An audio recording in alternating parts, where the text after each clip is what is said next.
लेकिन पुण्य में लगा दोगे, ये बीज मिला है, इसे बीज को बो दोगे तो आप भी एक दिन वृक्ष हो जाओगे वो परमात्मा का।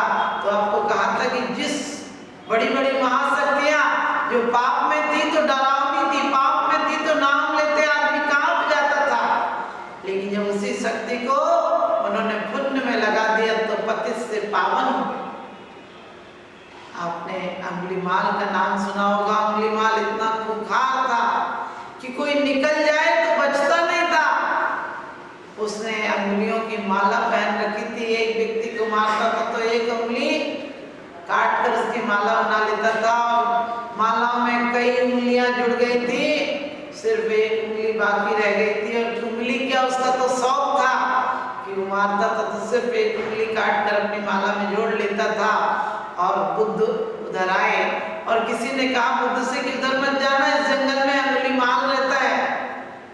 तो बुद्ध कहने लगे संत होकर यदि किसी के डर से अपना रास्ता बदल ले तो संत संत नहीं होता है, कि संत का जीवन तो ऐसा होता है कि अभय हो जाता है, संत का जीवन तो भयभीत होता ही नहीं। और मैं तो उसी रास्ते जाऊंगा, रास्ता बदलना मैं नहीं जानता।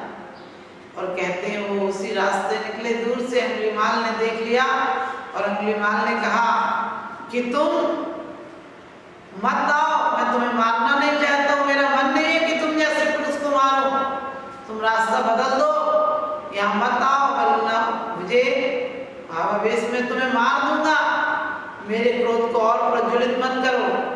उन्होंने कहा मैं तो अपना काम कर रहा हूँ, तुम अपना काम कर रहे हो, मेरे अंदर क्षमा है इसलिए मैं वही कर सकता हूँ, तुम्हारे पास जो कुछ है तुम वही कर सकते हो। और अंगुलीमाल उस रास्ते पर, अंगुलीमाल अपने रास्ते पर चल रहा था और बुद्ध भी उसी रास्ते पर आगे बढ़ जाते हैं। और अंगुलीमाल उन्हें गुस्से में कि कैसा पुरुष है, मना कर रहा हूँ तब भी नहीं मान रहा है, मरने के लिए आतुर है, तो लो आज मार ही देता हूँ। और फरसा लेकर बुद्ध की तरफ दौड़ा है और बुद्ध आराम से खड़े हो गए, बोले तू इतनी मेहनत क्यों कर रहा है, मैं खुद खड़ा हो जाता हूँ।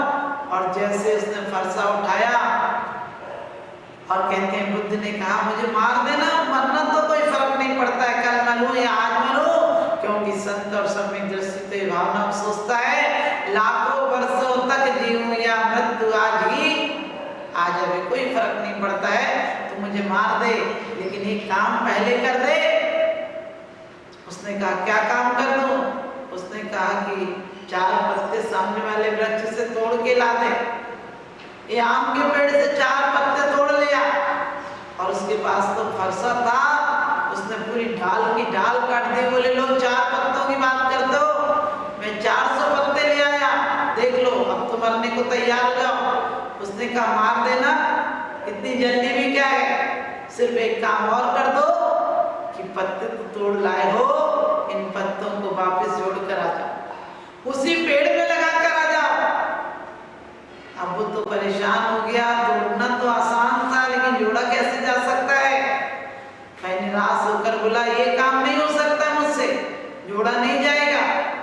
तो बुद्ध ने कहा यदि जोड़ा नहीं जाएगा तो तोड़ना तो बच्चे भी कर लेते हैं, तोड़ना तो मूर्ख भी कर लेता है, यदि जोड़ने की कला सीख लेगा तो वास्तव में तेरा जीवन धन्य हो जाएगा। अभी तक तुमने किसी को मारा है तो एक बार जोड़ने की कला सीख ले। उसने कहा जोड़ना कैसे जोड़ा जा सकता है? उसने कहा यदि पत्तों को भी तू रक्षा का भाव लाएगा तो एक दिन जोड़ते जोड़ते तू इंसान नहीं तू परमात्मा से भी जुड़ जाएगा। और कहते हैं कि अंगुलीमाल का हृदय परिवर्तित हो गया ऐसे क्रूर डाकू का, और अंगुलीमाल बुद्ध के साथ चल दिया और बुद्ध के साथ चला, भिक्षा ले ली। और दूसरे दिन फकीर बनकर जब भिक्षा वृत्ति के लिए गया तो लोगों ने उसी अंगुलीमाल की लोगों के अंदर भ्रांति थी, क्योंकि आपके अंदर पापी व्यक्ति की वैसी ही तस्वीर बनी रहती है, वो भले पुण्यात्मा हो जाए। तो अंगुलीमाल के लिए लोग भयभीत थे, और जब भयभीत थे वो तो भिक्षा के लिए जा रहा था और लोगों ने उसे पत्थर मारे, लहूलुहान हो गया। वापिस बुद्ध के पास आया और बैठ गया। बुद्ध ने कहा क्या हुआ, तुम आज इतने लहूलुहान कैसे हो गए? तुमने किसी को जवाब नहीं दिया, तुमने किसी से कहा नहीं कि हम तो संत हो गए, क्यों मार रहे हो? उसने कहा संतत्व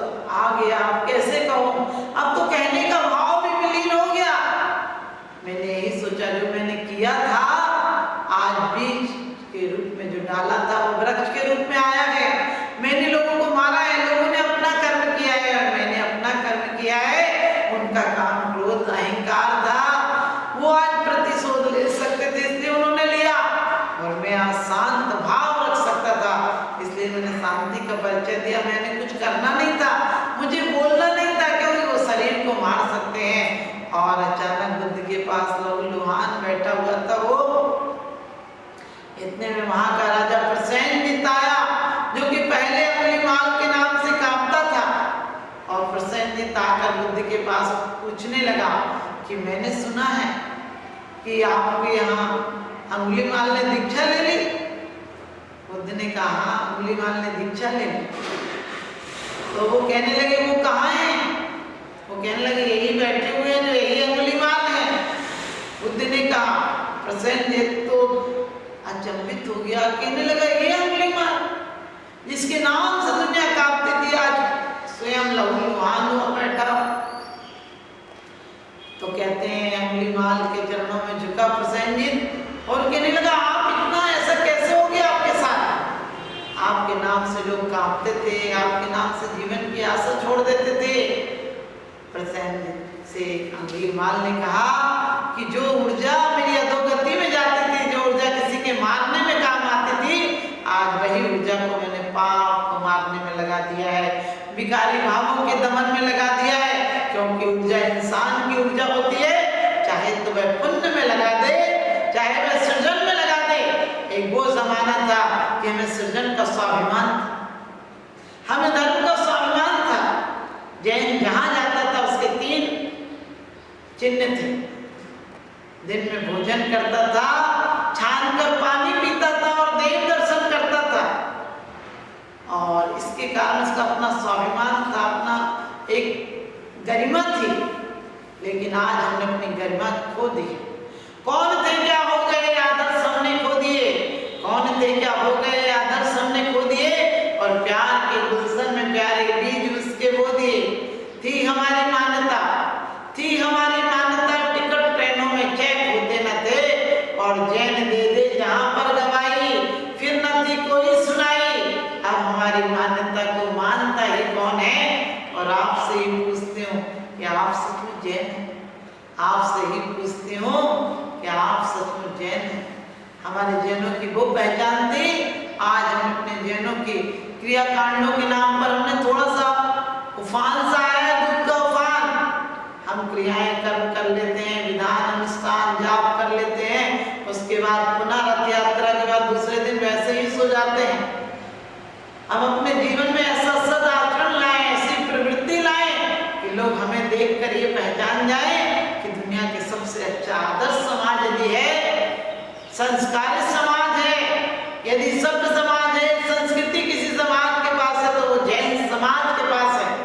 यदि दुनिया में कोई शक्ति बचा सकती है दुनिया को विनाश से, आतंकवाद से और हिंसा से, तो वो सिर्फ शक्ति है हमारे अणुव्रतों की शक्ति। जो सरकार जिसके लिए इतना पैसा अपव्यय कर रही है हमारी सुरक्षा के लिए और शस्त्रों के लिए, जितना प्रति घंटे खर्च होता है करोड़ों रुपया, इतना काश एक अंश भी हमारी संस्कृति के लिए खर्च हो जाए, हमारे संस्कारों पर खर्च हो जाए, तो हर व्यक्ति परमात्मा बन सकता है, दुनिया एक बहुत सुंदर बन सकती है। तो अपने जीवन की ऊर्जा को जीवन के सृजन में लगाएं, जीवन को सृजन में लगाएं, विकास में लगाएं, विनाश में नहीं लगाएं। हमने अनुभवों की खोज की है।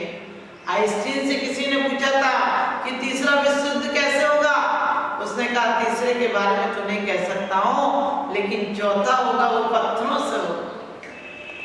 इसका मतलब आप समझ गए, हम सब कुछ ही आविष्कार जितने हुए सब खो देंगे।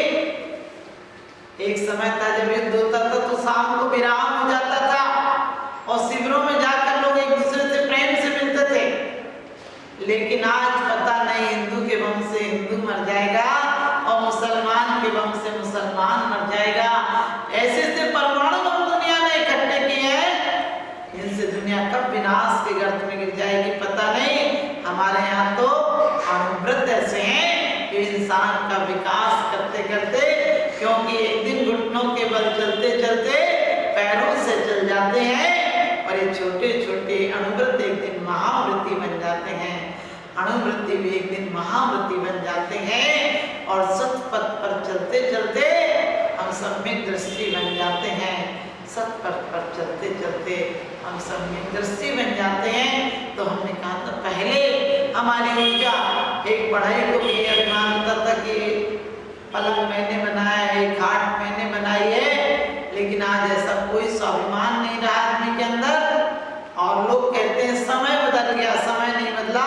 हमारी लोहे की परिणति, हमारी बेड़ियां हमने स्वयं बनाई है।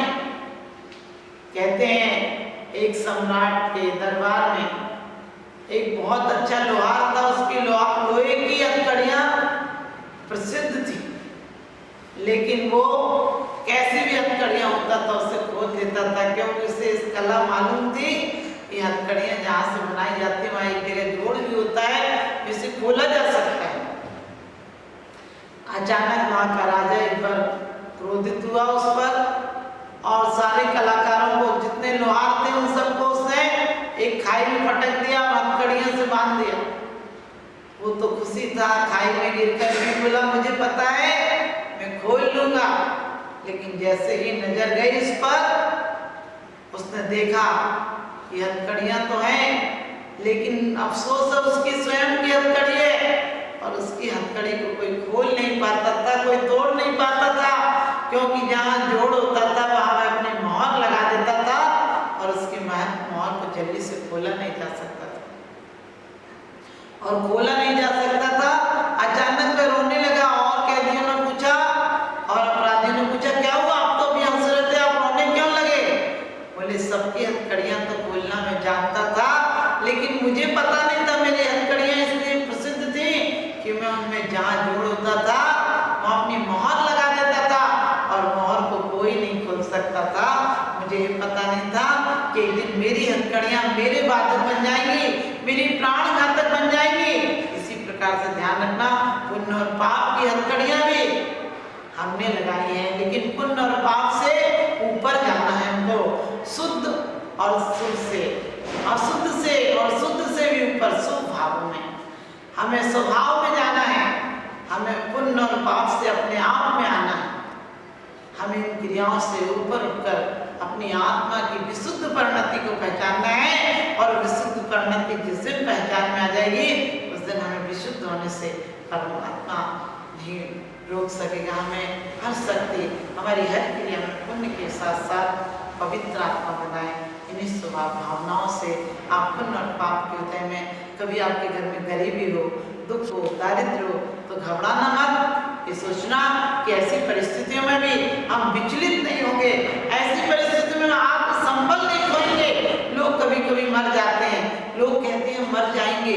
हमने कहा मर के आप कहाँ जाएंगे, मर के आप कहाँ जाएंगे? इस संसार का परिभ्रमण है, पुण्य और पाप की बेड़ियां हैं और पुण्य और पाप के पहियों से ये जीवन की गाड़ी चलती है।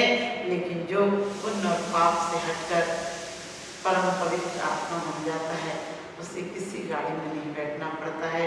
पुण्य और पाप दोनों हमें मोक्ष से रोकते हैं। हमें यदि मोक्ष में जाना है